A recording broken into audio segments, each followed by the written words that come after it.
आकांक्षा चौधरी भले ही घर से बेघर हो गई हो, लेकिन उसने जाते जाते सभी का दिल जीत लिया। उसने वो एक सीक्रेट रिवील किया जिसने ना सभी को इमोशनल कर दिया, बल्कि बताया उन लड़कियों को भी जो करियर बनाने के लिए बहुत सारे सेक्रीफाइसेस, या फिर आप कह लीजिए इसको सेक्रीफाइस तो मैं नहीं कहूँगी, कॉम्प्रोमाइज़ करती हैं। ये मैसेज उन लड़कियों के लिए है जिनको लगता है कि इंडस्ट्री में ऐसा ही सब होता है और ऐसा करके ही आप आगे बढ़ेंगे। आकांक्षा ने अपना सीक्रेट जाते जाते रिवील किया। उसने कहा कि जब मैं पेजेंट के लिए ट्राई कर रही थी तो मुझे वहाँ पर पार्टिसिपेट करना था, लेकिन मेरे पास इतना पैसा नहीं था। मुझे कॉस्ट्यूम चाहिए थे, बहुत कुछ ट्रेनिंग चाहिए थी, तो इस वजह से मेरी फाइनेंशियली जो मेरी फैमिली थी वो भी मुझे सपोर्ट नहीं कर सकती थी। तो मेरे एक सर थे जिन्हें मैं पहले से बहुत सालों से जानती थी, क्योंकि मैं और भी शोज़ में, छोटे शोज़ जो होते हैं उसमें पार्टिसिपेट करती थी, तो मैं उनको जानती थी। और वो सर जो है वो इंडस्ट्री के बहुत ही बड़ा नाम है, एजेड हैं, लेकिन मैं उनका नाम नहीं इसीलिए यहाँ लेना चाहती हूँ।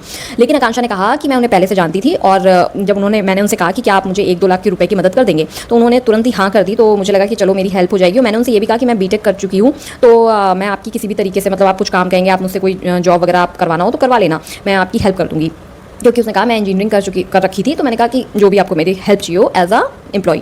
तो आकांक्षा ने उनके घर गई, और वहाँ पर आकांक्षा जैसे ही उनके घर गई, वो उनसे गले क्या मिलती है। आकांक्षा ने कहा मैं पहले भी उनके घर जा चुकी थी, क्योंकि एक जब शो कर रही थी तो उस वक्त कुछ जजेस थे, उनके साथ में उनके घर गई थी, तो मैं उनके घर पहले भी जा चुकी थी। तो मैं जब उनके घर गई तो उन्होंने मुझे गले नहीं लगाया, बल्कि आगे से ग्रैब कर लिया, यानी कि आगे से यहाँ से इस चेस्ट से पकड़ लिया। एंड आई वॉज लाइक, मैं एकदम से फ्रीज हो गई वहाँ, मुझे समझ नहीं आया कि ये क्या है बदतमीज़ी। फिर उसके बाद उन्होंने कहा कि चलो अब तो तुम समझ ही गई हो, 1 साल पहले तुम कितनी पिछड़ी सोच की थी, कम से कम अब तुम्हें अकल आ गई है, फाइनली तुम समझ गई हो कि क्या क्या करना पड़ता है, ऐसे उन्होंने कहा। तो आकांक्षा ने उनको धक्का दिया, क्योंकि वो थोड़े एजेड थे, तो अच्छे से उसने धक्का दिया। फिर उन्होंने आकांक्षा से कहा कि देखो, अगर तुम्हें पैसे चाहिए तो तुम्हें महीने में 6 बार मेरे साथ सोना पड़ेगा। तो आकांक्षा ने सुनते ही मना कर दिया, नहीं मैं ये सब नहीं कर पाऊंगी, मैं तो यहाँ आपसे हेल्प मांगने आई थी, ये सब तो मेरे बस की बात नहीं है।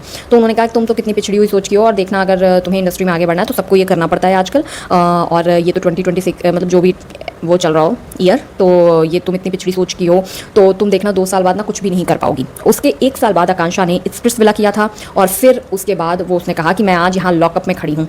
तो आकांक्षा ने जब ये बताया तो फिर फराह खान और रितेश देशमुख ने कहा कि we are proud of you Akanksha, कि आपने इतना बड़ा सीक्रेट यहाँ रिवील किया। आपके ये सीक्रेट रिवील करने से उन लड़कियों को हिम्मत मिलेगी जो मुंबई में जाती हैं या करियर अपना बनाना चाहती हैं एक्टिंग फील्ड में, लेकिन रास्ता भटक जाती है, क्योंकि उनसे यही कहा जाता है, बहुत सारे लोग उनको मिलते हैं और कहते हैं ये कॉम्प्रोमाइज़ करना पड़ेगा तभी आपको काम मिलेगा, लेकिन ऐसा बिल्कुल भी नहीं है। अगर आप में हिम्मत है, जुनून है, टैलेंट है, तो डेफिनेटली आप आगे बढ़ सकते हैं विदाउट ये सब किए। तो ये उन लड़कियों के लिए आकांक्षा ने मैसेज दिया, and literally it was very emotional moment. मतलब आज लॉकअप ने इतना रुलाया है ना, मुझे भी लिटरली, मैं भी आज लॉकअप देखकर इतना रोई हूँ, क्योंकि स्टार्ट ही ऐसे हुआ कि हर्षद के पापा आए, फिर श्रेया की मम्मी आई और शिवांगी की मम्मी आई। श्रेया की जब मम्मी ने उन्हें हक किया तो लिटरली सब रो रहे थे, मैं भी रो रही थी। तो वो मोमेंट बहुत इमोशनल था। उनके पेरेंट्स को इसलिए बुलाया गया था क्योंकि उनके जो ट्रॉमाज हैं उन्होंने शेयर किए इतने बड़े मंच, तो इसलिए उनके पेरेंट्स को बुलाया गया था ताकि वो कंसोल कर सकें, अपने बच्चों को हिम्मत दे सकें। तो इसलिए सबके पेरेंट्स आए थे। और फिर इसके बाद नॉर्मली फराह खान और रितेश देशमुख आए, और फिर जो गेस्ट आए जनता की आवाज़ बनकर, जिसमें हुमा कुरैशी आई और भूमि पेडनेकर आई,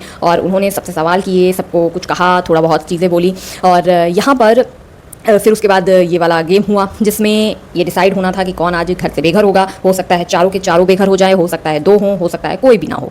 तो यहाँ पर उनको एक प्लेटफॉर्म दिया गया था जिस पर चलना था, और कुछ जगह पर वो बॉम्ब फिट किए गए थे, मतलब नॉट काइंड ऑफ कि धमाका होगा, अगर आपने वहाँ पैर गलत रख दिया तो आप आउट हो जाएंगे। तो इसमें पामिला और आकांक्षा जो है वो एविक्ट हो गए आज। जैसा कि हम पहले से जानते हैं कि ये दोनों एलिमिनेट हो चुके थे, उनके इंटरव्यूज भी सामने आ चुके हैं, बाहर आ चुके हैं। तो अब फाइनली जो है दोनों का एविक्शन हो गया, और जाते जाते आकांक्षा ने अपना सीक्रेट भी रिवील किया। यहाँ राम कपूर ने भी एज अ शील्ड अपना एक सीक्रेट रिवील किया जो काफ़ी इमोशनल करने वाला था। उन्होंने अपना एक डार्क सीक्रेट बताया, और बताया कि कैसे वो एक टाइम पर बहुत एरोगेंट हो गए थे और लोगों से बदतमीज़ी करते थे। तो उन्होंने कहा जब बड़े अच्छे लगते हैं कर रहे थे तो उनके पास सब कुछ था, मतलब स्टारडम था, इतना फेम मिल रहा था, पैसा मिल रहा था, मोटा पैसा मिल रहा था, और इस मोटे पैसे ने और फेम ने उनको इतना एरोगेंट बना दिया कि उन्हें समझ ही नहीं आया वो कब बहुत ज़्यादा लोगों से बदतमीज़ी से बात करने लग गए। और ख़ुद भी उन्होंने इतना ज़्यादा वेट गेन कर लिया कि इतना फेम पाते पाते उन्होंने इतना ज़्यादा वेट गेन कर लिया कि उनको शुगर हो गई, क्योंकि वो नॉर्मली खाते थे और ऐश टाइप करने लगे थे। उन्होंने कहा कि वो बहुत ड्रिंक करने लगे थे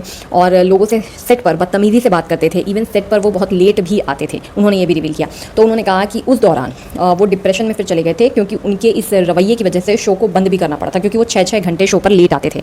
तो इस रवैये की वजह से शो भी बंद हो गया, और बाद में उन्हें बहुत रिग्रेट हुआ, और इस बारे में उनकी पत्नी, उनके बच्चे, कोई नहीं जानता था। तो उन्होंने कहा कि ये सीक्रेट है जो आज वो यहाँ पर रिवील कर रहे हैं। तो ये बहुत बड़ी हिम्मत की बात होती है, क्योंकि एक एक्टर की लाइफ में, हर एक्टर जितने भी होते हैं सबकी लाइफ में ये मोमेंट आता ही आता है कि जब उन्हें फेम मिलता है, जब उन्हें पैसा मिलता है, जब उन्हें इतना स्टारडम मिलता है तो वो एरोगेंट हो जाते हैं, रूड हो जाते हैं, गलत संगत में पड़ जाते हैं, गलत आदतें करते हैं और लोगों से बदतमीज़ी से बात करते हैं। लेकिन जब उन्हें अपनी गलती का एहसास होता है, लोग उनसे दूरी करने लगते हैं तो वो डिप्रेशन में चले जाते हैं। तो लेकिन ये सीक्रेट हर एक्टर पब्लिक के सामने बता नहीं पाता है, क्योंकि उसे डर होता है कि मेरे जो फैंस हैं वो मुझसे दूर चले जाएंगे। लेकिन राम कपूर ने अपने हर एक सीक्रेट को खुल कर रखा है लॉकअप में। उन्हें कोई परवाह नहीं है कि कौन क्या सोचता है, कौन कैसे देखता है, बस उन्हें अपने बच्चों से बहुत प्यार है। इवन राम ने यह भी कहा कि मैं डिप्रेशन में चला गया था उसके बाद कि मैंने इतना गलत किया और मैं शायद हर्षद की तरह ही मैं भी कोई कदम उठाता, अपनी नस वस काट लेता, लेकिन मैंने ऐसा नहीं किया क्योंकि मेरे बच्चे थे तो मैं ऐसा कोई गलत कदम नहीं उठा पाया।